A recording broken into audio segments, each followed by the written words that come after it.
Hello students, कैसे हो आप सभी। तो आज हम क्लास 10th में जो आपका चैप्टर 8 है, हाउ डू ऑर्गेनिजम्स रिप्रोड्यूस, उसके लास्ट वीडियो में हमने सिंपल इंट्रोडक्शन की थी कि व्हाट इज़ रिप्रोडक्शन, डेफिनेशन बताई थी आपको। रिप्रोडक्शन की क्या इंपॉर्टेंस है हमारी लाइफ में, ये आपको बताया था कि सर्वाइवल ऑफ द स्पीशीज़ के लिए ये बहुत इंपॉर्टेंट होती है। इसके आपको टाइप्स बता दी थी, ये दो तरह की होती है, ए sexual reproduction and sexual reproduction. उसके बाद दोनों में आपको डिफरेंसेस बता दिए गए थे लास्ट वीडियो में। तो डियर स्टूडेंट्स, अगर हम आगे इस चैप्टर को क्लियर करना चाहते हैं तो इस वीडियो को हम लास्ट तक देखें। ये वीडियो थोड़ी लेंथी हो सकती है क्योंकि आज हमने ए सेक्सुअल रिप्रोडक्शन को कंप्लीट करना है और साथ में आपको क्लियर भी करना है। तो इस वीडियो को लास्ट तक देखते रहें, ठीक है, सो दैट आपको ये पूरा टॉपिक जो है वो क्लियर हो जाए। सो ये सेक्सुअल रिप्रोडक्शन और सेक्सुअल रिप्रोडक्शन में सबसे पहले हम किसको डिस्कस करेंगे, we will discuss asexual reproduction. अब मैं आपको ये बताऊंगा कि ए सेक्सुअल रिप्रोडक्शन जो है उसकी कितनी टाइप्स हैं, उसकी हमारे पास कितनी टाइप्स हैं। टोटल हमारे पास 6 टाइप्स हैं और आपके एनसीईआरटी बुक को भी हम साथ साथ देखेंगे कि उसमें क्या बताया गया है। सबसे पहली टाइप है फिजन। फिजन का मतलब होता है टूटना, और ये जो फिजन होती है ये यूनिसेलुलर ऑर्गेनिजम्स में होती है। ये चीज़ भी आप नोट कर लेना साथ साथ कि यूनिसेलुलर ऑर्गेनिज्म जो है उनके अंदर फिजन होती है। फिजन का मतलब होता है ब्रेक होना, फ्यूज़न का मतलब होता है जुड़ना, लेकिन यहाँ पे हम फिजन की बात कर रहे हैं। और फिजन दो तरह से होती है, binary fission and multiple fission. Binary fission का मतलब होता है कि एक ऑर्गेनिज्म दो में ब्रेक हो जाता है, और मल्टीपल फिजन का मतलब एक organism breaks into many organisms, मतलब दो से ज़्यादा ऑर्गेनिज्म में ब्रेक हो जाता है।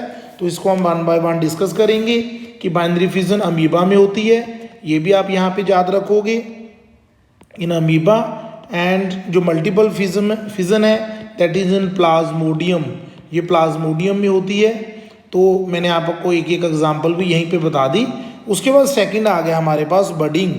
बडिंग क्या होता है कि बड बन जाती है, जैसे इसकी एग्जांपल है हाइड्रा में भी हो जाती है बडिंग और ईस्ट में भी हो जाती है बडिंग, लेकिन इसको हम डिटेल में पढ़ेंगे जो हमें रिक्वायर्ड है एग्जाम के लिए। उसके बाद हमारे पास आ गया स्पोर फॉर्मेशन। जैसे आपने देखा कि ब्रेड के ऊपर एक ब्रेड का कोई पीस है हमारे पास, उसके ऊपर उल्ली लग जाती है ऐसे, लेकिन वो माइक्रोस्कोपिक लेवल पे हम उसको देख पाते हैं तो इसके अंदर स्पोर्स बन जाते हैं। तो बाद में ये स्पोर ब्रेक हो जाते हैं तो बाहर फैल जाते हैं, स्पोर फॉर्मेशन, जैसे फंगस।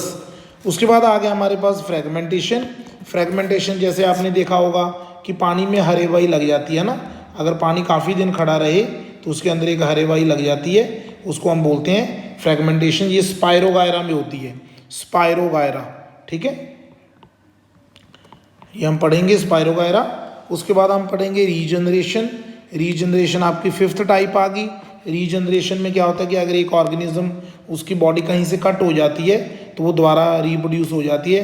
अभी आपके दिमाग में लिजर्ड आ रहा होगा, छिपकली आ रहा होगा, लेकिन छिपकली में रीजनरेशन नहीं होती क्योंकि उसमें उसकी तो सिर्फ टेल अगर कट हो जाए तो दोबारा आ जाती है, अगर उसकी गर्दन कट हो जाए तो दोबारा नहीं आती वो, इसलिए वो रीजनरेशन की टाइप नहीं है। और 6 हमारे पास आ गया vegetative propagation.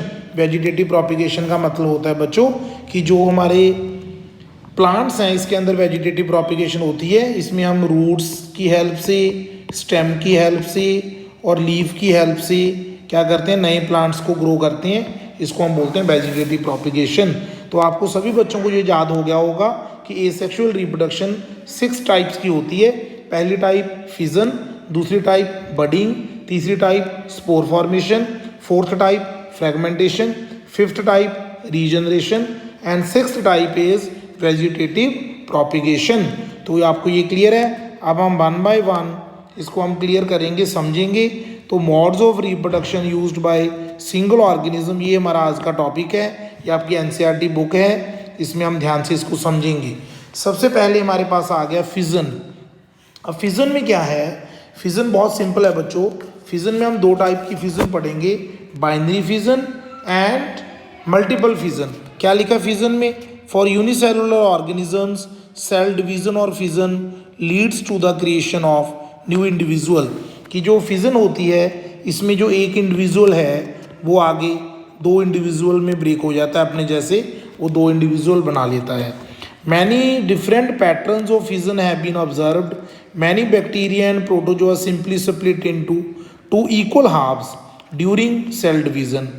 In organism such as amoeba the splitting of two cells during division can take place in any plane. क्योंकि जो अमीबा है वो किसी भी तरह किसी भी साइड पे बेंड हो सकता है, तो उसकी जो स्ट्रक्चर है आपको पता है, हम कैसे भी अमीबा की जो स्ट्रक्चर है वो ऐसे ड्रॉ कर सकते हैं। तो उसकी जो डिवीज़न है वो किसी भी प्लेन में हो सकती है। लेकिन कई ऐसे यूनिसेलुलर ऑर्गेनिजम्स होते हैं जिनकी जो डिवीज़न है वो एक पर्टिकुलर प्लेन में होती है। जैसे काला अजार आपको यहाँ पे दिखाया हुआ लेशमेनिया। लेशमेनिया में आपको क्या दिखाया गया है कि इसमें देखो which have a whip like structure at one end of the cell. जैसे ये स्ट्रक्चर है ना इसके ऐसे, तो इसको ऐसे ही यहीं से ब्रेक होना पड़ेगा, क्योंकि इसकी जो विप लाइक स्ट्रक्चर है वो दोनों में आनी चाहिए। ये यहाँ से ब्रेक नहीं हो सकता, इसको ऐसे वाई एक्सिस के अलॉन्ग ही ब्रेक होना पड़ेगा। ओके, तो इसकी बॉडी को एक पर्टिकुलर ओरिएंटेशन की ज़रूरत होती है। Binary फिजर occurs in definite orientation, मतलब वो एक डेफिनेट ओरिएंटेशन में होगी, लेकिन अमीबा में कोई डेफिनेट ओरिएंटेशन नहीं है। वो आपको क्या बताना चाहते हैं कि जो बाइनरी फिजन है कई बार तो लाइक अमीबा किसी भी प्लेन में वो ब्रेक हो सकते हैं, कोई प्रॉब्लम नहीं है। लेकिन कई unicellular organism like Leishmania which cause kala azar, ठीक है, ये डिजीज़ है, तो इसकी विप लाइक स्ट्रक्चर होती है at one end of the cell, जिसकी वजह से इसकी जो फिजन है वो एक डेफिनेट ओरिएंटेशन में ही होगी। तो हम यहाँ पे देख सकते हैं other single celled organism such as malarial parasite Plasmodium, जैसे मैंने आपको अभी बताया, divide into many daughter cells simultaneously by multiple fission. तो मैंने आपको यहाँ पे फिगर दिखाने की कोशिश की है डियर स्टूडेंट्स। तो इस फिगर को अगर आप ध्यान से देखोगे तो मैंने यहाँ पे आपको दिखाया बाइनरी फिजन इन अमीबा। आप देख सकते हो ये अमीबा स्टार्टिंग पोजीशन है, धीरे धीरे उसके न्यूक्लियस की इलॉन्गेशन होने लगी, धीरे धीरे उस पूरे न्यूक्लियस की फर्दर डिवीजन होगी। फोर्थ फिगर में आप देख सकते हो कि अभी बिल्कुल डिवाइड होने वाला है, और लास्ट में देखोगे इसने अपने जैसे टू डॉटर सेल बना दिए, लेकिन टू बनाए इसलिए binary fission, binary means two. उसके बाद मल्टीपल फिजन इन प्लाज्मोडियम। अब आप देखोगे ये प्लाज्मोडियम का पेरेंट सेल था, ठीक है, इसके अंदर काफ़ी ज़्यादा सेल्स बन गए, आप देख सकते हो। Many nuclear contain the cyst, cyst इस दीवार को कहते हैं। बाद में ये सिस्ट ब्रेक होगी और ये सारे जो डॉटर सेल्स हैं वो बाहर आगे स्प्रेड हो गया, ऐसे बाहर की तरफ आगे स्प्रेड होगी। तो that is multiple fission. Multi means many, तो एक ऑर्गेनिज्म से बहुत ज़्यादा नए सेल्स बन जाना उसको मल्टीपल फिजन कहते हैं। एक ऑर्गेनिज्म से दो ही डॉटर सेल्स बनना उसको हम बोलते हैं बाइनरी फिजन। तो आई थिंक आपको फिजन क्लियर होगा। उसके बाद हम बात करते हैं फ्रेगमेंटेशन की, कि फ्रेगमेंटेशन क्या होती है। तो डियर स्टूडेंट्स, जब हम फ्रेगमेंटेशन की बात करेंगे तो हमें ये चीज़ ध्यान में रखनी पड़ेगी कि फ्रेगमेंटेशन में क्या होता है कि जो पेरेंट है वो ब्रेक हो जाता है, उसका एक फ्रेगमेंट ब्रेक हो जाता है ना। जैसे मैं आपको यहाँ पे एक फिगर दिखा रहा हूँ, फ्रेगमेंटेशन इन स्पायरोगायरा। अब स्पायरोगायरा क्या है? स्पायरोगायरा वही है जो पानी के अंदर एक हरे वाई सी आ जाती है, उसको हम स्पायरोगायरा कहते हैं। यहाँ से ब्रेक हो गया तो इसने दो इंडिविजुअल्स बना दिए। लेकिन आपको को सर ये तो बाइनरी फिजन नहीं होगी, नो, इसको हम रीड करते हैं। अब सबसे पहली बात तो आपको ये समझनी है, यहाँ पे क्या लिखा है, इन मल्टी सेलुलर ऑर्गेनिजम्स, और जो फिजन था बच्चों उसमें लिखा था यूनिसेलुलर ऑर्गेनिजम्स। तो ये एक मेन डिफरेंस हो गया। In multicellular organisms with relatively simple body organisation, लेकिन बॉडी डिजाइन इनका सिंपल होता है लेकिन मल्टी सेलुलर है। Simple reproductive methods can still work, मतलब इनकी बॉडी भी सिंपल रिप्रोडक्टिव मेथड से ग्रो कर जाती है, जिसको हम एसेक्सुअल रिप्रोडक्शन मेथड्स बोलते हैं। इसके एग्जांपल आपके सामने स्पायरोगायरा। आपने बच्चों एग्जांपल जरूर याद करनी है सभी की। For example simply breaks up into smaller pieces upon maturation, कि जब इसकी मैच्योरिटी स्टेज आती है, इसके अंदर मैच्योरेशन आ जाती है, तो ये स्मॉलर पीसेस में ब्रेक हो जाता है। कोई ज़रूरी नहीं कि दो में होगा, दो से ज़्यादा में भी हो सकता है। दीज पीसेस और फ्रेगमेंट्स, इसको फ्रेगमेंट बोलते हैं, ग्रोज इनटू न्यू इंडिविजुअल। जैसे मैं आपको यहाँ पे एग्जांपल देने की कोशिश कर रहा हूँ कि मान लो ये स्पायरोगायरा है, ठीक है, तो स्पायरोगायरा में मान लो इसके 3 पीसेस में ये कट हो गया। तो यहाँ पे अब ये एक छोटा सा ये पीस था, दूसरा छोटा ये पीस था और तीसरा ये, ठीक है, ये फ्रेगमेंट्स हैं इसके। अब इन तीनों फ्रेगमेंट से 3 न्यू स्पायरोगायरास फॉर्म हो जाएंगे। हाँ, तो very simple, this is not true for all multi cellular organisms. वो कहते हैं कि ऐसा सभी मल्टी सेलुलर ऑर्गेनिजम्स में नहीं होता बच्चों। आप एक चीज़ नोट करोगे, यहाँ पे क्या लिखा है, सिंपल बॉडी ऑर्गेनाइजेशन। अगर हम स्पायरोगायरा को मल्टी सेलुलर ऑर्गेनिज्म कह रहे हैं तो हमारी बॉडी भी मल्टी सेलुलर है, तो फिर क्या हमारी बॉडी में भी इस मेथड से रिप्रोडक्शन हो जाएगी? नो, क्योंकि आप इस पॉइंट को नोट करो, इसमें लिखा है रिलेटिवली सिंपल बॉडी ऑर्गेनाइजेशन होती है स्पायरोगायरा में, हमारी बॉडी के अंदर कॉम्प्लेक्स बॉडी ऑर्गेनाइजेशन होती है। इसलिए बेटा हमारी बॉडी के अंदर ये मेथड काम नहीं करेगा। They can not simply divide cell by cell. जो मल्टी सेलुलर ऑर्गेनिज्म कॉम्प्लेक्स होती हैं उनकी body cell by cell divide नहीं होती। The reason is that many multicellular organisms as we have seen are not simply a random collection of sales.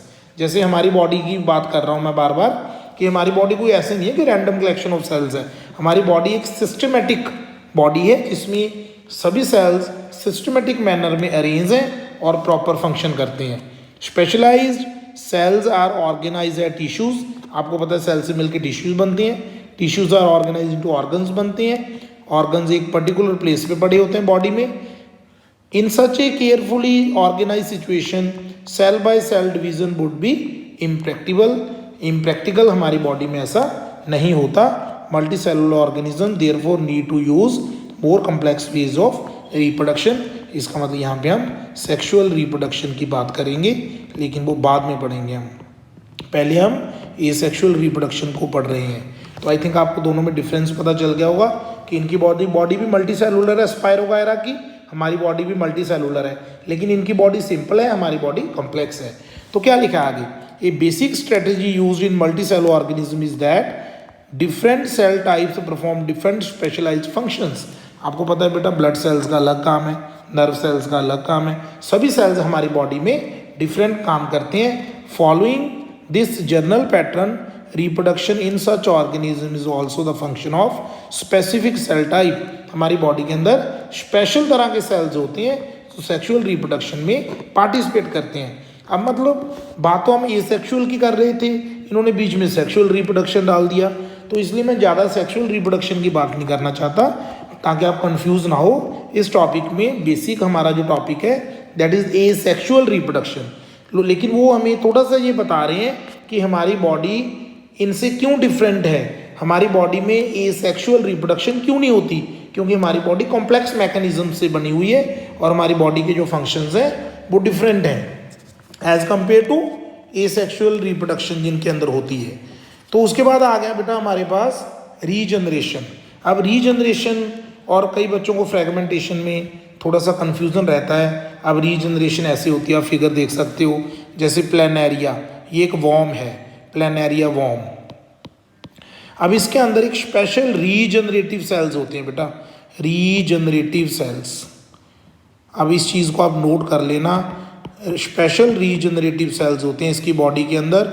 और जब इसकी body के मान लो 3 पार्ट्स हो गए, ये पहला है, ये दूसरा है, ये तीसरा है, तो यहाँ से 3 नए प्लेनेरिया बन गए, ये आपने समझना है। So that is regeneration. इनके अंदर स्पेशल रीजनरेटिव सेल्स होते हैं जो सिर्फ रीजनरेशन जिनके अंदर होती है उनके अंदर ही होंगे ना। अब कई बच्चे फ्रेगमेंटेशन में भी समझने लगते हैं कि सर फ्रेगमेंटेशन में भी आपने कहा था कि ये 3 नए स्पायरोगायरा बन जाएंगे, लेकिन बेटा इनकी ग्रोथ जनरल ग्रोथ होती है, लेकिन जो रीजनरेशन से ग्रोथ होती है उनके अंदर special type of cells present होती हैं। तो इस चीज़ को आपने याद रखना है और इनको हम रीजनरेटिव सेल्स कहते हैं। तो देखते हैं कि रीजनरेशन में क्या लिखा हुआ है। Many fully differentiated organisms have the ability to give rise to new individual organisms from their body parts. अब ये फुली डिफ्रेंशिएटेड ऑर्गेनिजम्स हैं जिनकी बॉडी में ये एबिलिटी होती है कि वो नए ऑर्गेनिजम्स बना सकते हैं अपने बॉडी पार्ट्स की हेल्प से। This is if the individual is somehow cut और broken up into many pieces. अब ये चीज़ आपने नोट कर लेनी है अच्छी तरह से, जो मैं आपको अभी बता रहा हूँ ना, इसको आप नोट कर लो। If the individual is somehow cut और broken up into many pieces, ये देखो इसको मैंने डार्क कर दिया कि वो अगर ज़्यादा पीसेस में उसकी बॉडी कट हो जाती है, many of these pieces grow into separate individuals. अच्छा बेटा, इन्होंने मैनी ऑफ क्यों लिखा है? अब इस चीज़ को अपने समझना है, क्योंकि मैनी ऑफ इन्होंने इसलिए लिखा कि मान लो प्लान एरिया है, मेरी ड्राइंग ज़्यादा अच्छी नहीं है, चलो मैं फिर भी कोशिश करूँगा, ऐसे ऐसे प्लान एरिया बना देते हैं। अब मान लो ये प्लान एरिया है, चलो ऐसे बना दिया। अब मान लो इसकी जो टेल है, इसकी टेल आप यहाँ से कट होगी, इतना सा पोर्शन अलग हो गया इसका, ये वाला पोर्शन ये अलग हो गया, लेकिन इसमें वो स्पेशलाइज सेल्स नहीं थी, इसमें वो स्पेशलाइज सेल्स मान लो नहीं थे, तो इससे नया प्लान एरिया नहीं बनेगा। तो मैं आपको क्या कहना चाहता हूँ कि इन्होंने भी ये लिखा है, देखो मैनी ऑफ दीज, मैनी ये चीज़ की तरफ फोकस करना है कि अगर उसकी बॉडी मैनी पीसेस में कट होगी तो many of these pieces grow into separate individual, सभी नहीं कर सकते। हाँ, अगर सभी में वो रीजनरेटिव सेल्स प्रेजेंट है तो सभी कर जाएंगे। For example simple animals like hydra and Planaria can be cut into any number of pieces and each piece grows into a complete organism। Hydra के अंदर भी रीजनरेशन होती है, this is known as regeneration. अब यहाँ से आपने note करना इंपॉर्टेंट कि रीजनरेशन क्यों होती है। Regeneration is carried out by specialize cells, these cells proliferate, proliferate mean फैलते हैं, डेवलप होते हैं, बढ़ते हैं, इंक्रीज होते हैं, and large number of cells and make large number of cells. From this mass of cells different cells undergo changes to become various cell types and tissues, और उन सेल से नए नए सेल्स बनते हैं, टिश्यूज बनते हैं, and these takes place in an organized sequence refer to as development, जिससे वो नया इंडिविजुअल बन सकता है। और आपकी बुक में भी एक बहुत अच्छी फिगर दे रखी है, आप देख सकते हो। इन्होंने ये वाला जो पोर्शन आपको दिखाया है, ये वाला ये रीजनरेटिव सेल्स हैं, जिसकी वजह से वो द्वारा नया इंडिविजुअल बन गया। Okay, however regeneration is not as same as reproduction since most organism would not normally depend on being cut up to be able to reproduce. कि जो रिप्रोडक्शन और रीजनरेशन है, इन दोनों में बहुत डिफरेंस है, क्योंकि सारे इंडिविजुअल्स ऐसे कट होने की वेट नहीं कर सकते कि हम यहाँ से कट होंगे फिर हमारी नई बॉडी डेवलप होगी। That is only in regeneration, reproduction में ऐसा नहीं होता। उसके बाद फोर्थ है हमारे पास बडिंग। तो चलो ये लास्ट कर लेते हैं, इसको ध्यान से समझ लो। बडिंग क्या होता है? बड बन जाना, बड प्रोड्यूस हो जाना। जैसे मैंने आपको यहाँ पे एग्जांपल दिखाई है, ये देखो बडिंग ईस्ट में भी होती है, बडिंग हाइड्रा में भी होती है। ईस्ट में कैसे है? जैसे ये स्टार्टिंग सेल है, यहाँ से बड बन गई, ठीक है, ये बड और बन गई, उनसे उससे आगे और बड्स बन गई, तो ये बडिंग है।